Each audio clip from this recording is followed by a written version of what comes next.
नमस्कार, आप देख रहे हैं ब्रेकिंग बिहार। अभी हम हैं कुढ़नी के लदौरा में और केंद्रीय मंत्री पशुपति कुमार पारस हमारे साथ हैं। लगातार 2 दिनों से क्षेत्र का दौरा कर रहे हैं। एनडीए प्रत्याशी केदार गुप्ता को जिताने के लिए मंत्री जी लगातार प्रयास कर रहे हैं। सर, किस तरह का माहौल देख रहे हैं सर कुढ़नी में? आप घूम रहे हैं। माहौल तो आप देख रहे हैं कल से जी। ये जन सैलाब है और एनडीए गठबंधन के उम्मीदवार के पक्ष में आंधी और तूफान है।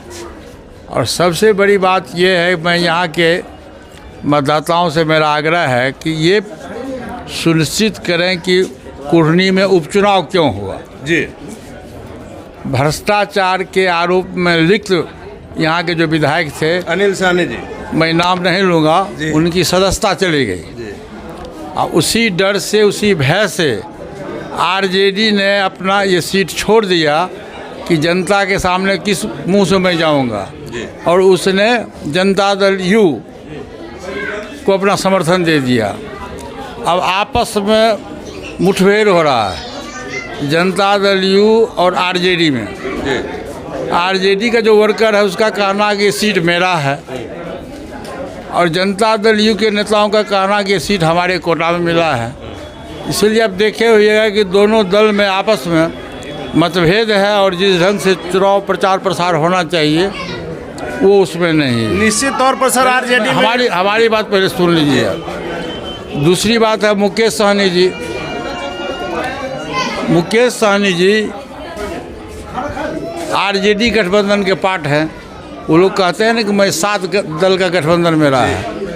फिर उनसे पूछिए कि मुकेश सहनी क्यों आरजेडी गठबंधन से अलग होकर के अपना उम्मीदवार दे दिए।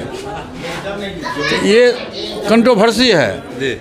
आरजेडी और जनता दल यू में मतभेद है। मुकेश सहनी आरजेडी गठबंधन से अलग होकर के अपना उम्मीदवार दिए। एनडीए मेरा एकजुट है, और हमारा नेता, देश के नेता परम आदरणीय प्रधानमंत्री श्री नरेंद्र मोदी जी के नाम पर पूरा देश है। वो शोषित, दलित, पिछड़ा, अति पिछड़ा, अक़लियत, ऊंची जाति के जो गरीब लोग हैं सबके हिमायती हैं। किसान के, मजदूर के, नौजवान के, सबों के हित की बात करते हैं। आज तक 8 वर्ष के अंदर में आपको कहीं मौका नहीं मिला होगा देश में कोई व्यक्ति भूख से मरा हो।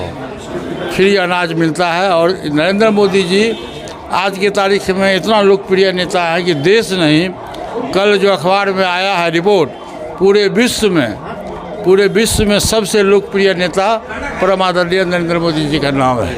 और उसी पार्टी का हम लोग सदस्य है, उसी पार्टी के उम्मीदवार श्री केदार गुप्ता जी हैं। इसलिए हम यहाँ की जनता से परम आग्रह करने आए हैं, विनती करने आए हैं कि आप लोग एक मुश्त होकर के केदार गुप्ता जी को अपना वोट दीजिए और भारी बहुमत से उनको जिताइए। सर, निश्चित तौर पर आरजेडी खेमे में मायूसी का माहौल है। आरजेडी खेमे में मायूसी का माहौल है। 100% मायूसी का माहौल है। वो सीट उसका था और ज़बरदस्ती नीतीश कुमार ने दे दिया जदयू को, तो मायूसी तो होगा ही। सर, आखिर में बस यही सवाल मेरा है कि हम भी लगातार कुढ़नी में घूम रहे हैं, लोगों में, मतदाताओं में निराशा शराबबंदी के विफल होने को लेकर। हाँ, एक बात मैं आपको बता दूं कि 3 महीना या 2 महीना पहले नीतीश जी भाजपा गठबंधन छोड़ के आरजेडी गठबंधन में चले गए। 2015 में भी उन्होंने छोड़ा था आरजेडी। फिर ये 2 महीना पहले वो अपना पाला बदल करके आरजेडी गठबंधन में चले गए।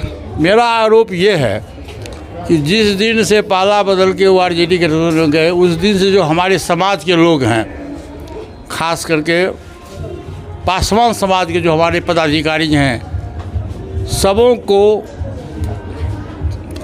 का पर अत्याचार किया जा रहा है। सबों को, जैसे पूर्णिया का एसपी था, अभी आप देखिएगा, लिस्ट उठा के देखिए, पूरे बिहार में जितना भी सिविल एसडीओ है, जितना भी डीएसपी है, जितना भी एसपी है, कलेक्टर है, शायद उसमें आपको कोई पासवान समाज का व्यक्ति नहीं मिलेगा। और दूसरा ये शराबबंदी जो है, शराब के मामले में भी उसने जानबूझ करके पासवान समाज के लोगों को पकड़ के तारी बेचने के आरोप में हो, तारी जो भी हो, उसको सबको पकड़ के जेल में बंद कर दिया। कल नीतीश जी पटना में किस्मत हॉल में बोले हुए कि सबसे अधिक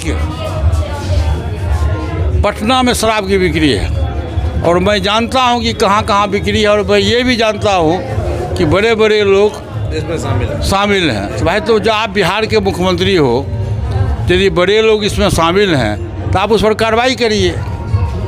यदि आपसे संभलता है, मुख्यमंत्री इतना कमजोर क्यों है? अब ये तो मुख्यमंत्री से पूछिएगा क्यों कमज़ोर है, लेकिन मेरा कहना ये है यदि शराबबंदी बंद सफल नहीं हो रहा है तो आप इसको, चाहे शराब हो चाहे ताड़ी हो, इसको फ्री कर दो। लेकिन सर खबर ये भी आ रही है कि फिर से पलटी मार सकते हैं। ये तो आप लोग के माध्यम से हम लोग सुने, प्रेस मीडिया के माध्यम से सुने हैं कि दोबारा फिर जाने की बात हो रही है। अब क्या सत्य है क्या गलत है, कीजिएगा सर फिर आएंगे तो। ये तो भविष्य की बात है, भाई भविष्य में बताऊंगा। चलिए, तो ये भविष्य की बात है, भविष्य में बताएंगे। लेकिन निश्चित तौर से केंद्रीय मंत्री पशुपति कुमार पारस जी का कहना है कि इंडिया की यहाँ जीत होगी, भारी मतों से जीत होगी। प्रधानमंत्री मोदी के कामों पर जनता उन्हें वोट देगी। हालांकि आगे क्या होगा देखना काफी दिलचस्प होगा। फिलहाल अपन रहे ब्रेकिंग बैग से।